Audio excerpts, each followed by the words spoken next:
established in 25-26 itself. Strengthening urban livelihoods.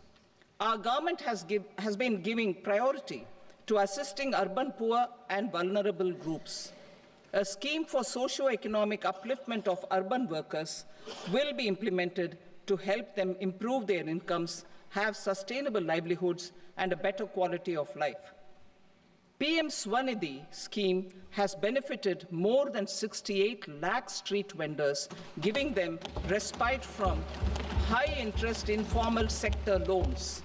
Building on this success, the scheme will be revamped with enhanced loans from banks, UPI-linked credit cards with 30,000 rupees limit, and capacity building support. Social Security Scheme for welfare of online platform workers. Gig workers of online platforms provide great dynamism to the new age services economy. Recognizing their contribution, our government will arrange for their identity cards and registration on the e-Shram portal.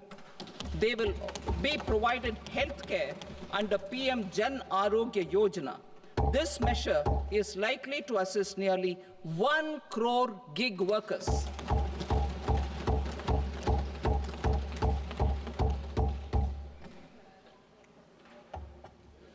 Investing in the economy. Public-private partnership in infrastructure. Each infrastructure-related ministry will come up with a 3-year pipeline of projects that can be implemented in PPP mode. States will also be encouraged to do so and can seek support from the India Infrastructure Project Development Fund, which is a scheme to prepare PPP proposals. Support to states for infrastructure. An outlay of 1.5 lakh crore is proposed for the 50-year interest-free loans to states for capital expenditure and incentives for reforms. Building on the success of the first asset monetization plan announced in 2021, the second plan for 2025 to 30 will be launched to plow back capital of 10 lakh crore in new projects. Regulatory and fiscal measures will be fine-tuned to support the plan. Jal Jeevan Mission. Since 2019, 15 crore households representing 80% of India's rural population have been provided access to portable tap water connections. To achieve 100% coverage, I am pleased to announce the extension of this mission until 2028 with an enhanced total outlay. The mission's focus will be on the quality of infrastructure and O&M of rural piped water supply schemes through Jan Bhagidari. A separate MOU or separate MOUs will be signed with the states and union territories to ensure sustainability and citizen-centric water services delivery. Urban sector reforms. Building on the July budget proposals, urban sector reforms related to governance, municipal services, urban land and planning will be incentivized. Urban Challenge Fund. The government will set up an urban challenge fund of 1 lakh crore rupees to implement the proposals for cities as growth hubs, creative redevelopment of cities, and for water and sanitation purposes announced in the July budget. This fund will finance up to 25% of the cost of bankable projects, with a stipulation that at least 50% of the cost is funded from bonds, bank loans, and PPPs. An allocation of 10,000 crore is proposed in 2025-26. Power sector reforms. We will incentivize electricity distribution reforms and augmentation of intra-state transmission capacity by states. This will improve financial health and capacity of electricity companies. Additional borrowing of 0.5% of GSDP will be allowed to states contingent on these reforms. Nuclear energy mission for Vikasit Bharat. Development of at least 100 gigawatt of nuclear energy by 2047 is essential for our energy transition efforts. For an active partnership with the private sector towards this goal, amendments to the Atomic Energy Act and the Civil Liability for Nuclear Damage Act will be taken up. A nuclear energy mission for research and development of small modular reactors with an outlay of 20,000 crore will be set up. At least 5 indigenously developed small modular reactors will be operationalized by 2033. Shipbuilding. The shipbuilding financial assistance policy will be revamped to address cost disadvantages. This will also include credit notes for shipbreaking in Indian yards to promote the circular economy. Large ships above a specified size will be included in the infrastructure harmonized master list. Shipbuilding clusters will be facilitated to increase the range, categories, and capacity of ships. This will include additional infrastructure, facilities, skilling, and technology to develop the entire ecosystem. Maritime Development Fund. For long-term financing for the maritime industry, a Maritime Development Fund with a corpus of 25,000 crore rupees will be set up. This will be for distributed support and promoting competition. This will have up to 49% contribution by the government, and the balance will be mobilized from ports and from private sector. UDAN regional connectivity schemes. UDAN has enabled 1.5 crore middle-class people to meet their aspirations for speedier travel. The scheme has connected 88 airports, and operationalized 619 routes.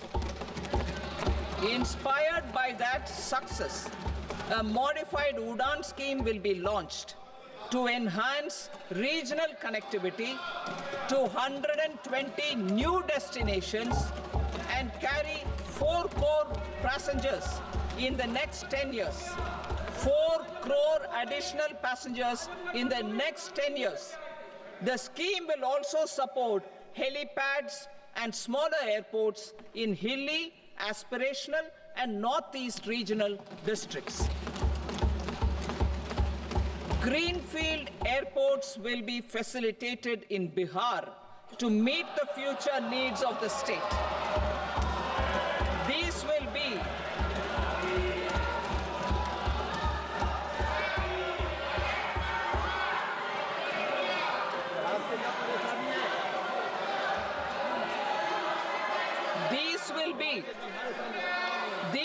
be in addition to the expansion of the capacity of Patna Airport and a brownfield airport in Beta. Western Kosi Canal project in Mithilanchal.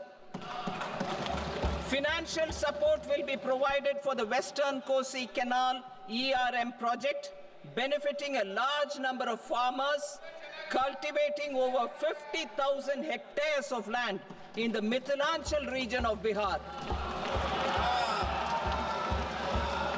Mining sector reforms. Mining sector reforms, including those for minor minerals, will be encouraged through sharing of best practices and institutions of a state mining index. A policy for recovery of critical minerals from tailings will be brought out.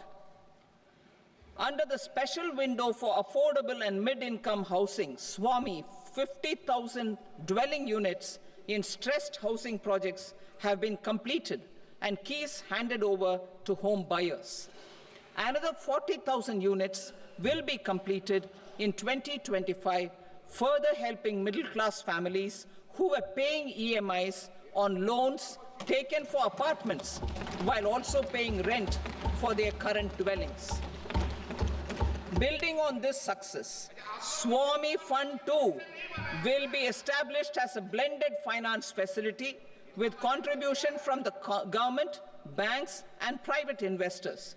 This fund of 15,000 crore rupees will aim for expeditious completion of another 1 lakh units. PM Gati Shakti data for private sector. For furthering PPPs and assisting the private sector in project planning, access to relevant data and maps from the PM Gati Shakti portal will be provided. Tourism for employment-led growth. Top 50 tourist destination sites in the country will be developed in partnership with states through a challenge mode. Land for building key infrastructure will have to be provided by the states. Hotels in these destinations will be included in the infrastructure harmonized list.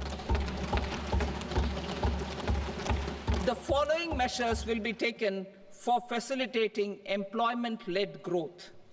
Organizing intensive skill development programs for our youth, including in institutes of hospitality management.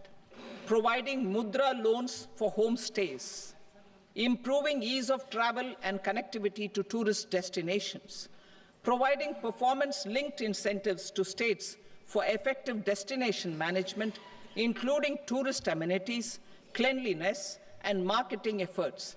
And introducing streamlined e-visa facilities along with visa fee waivers for certain tourist groups.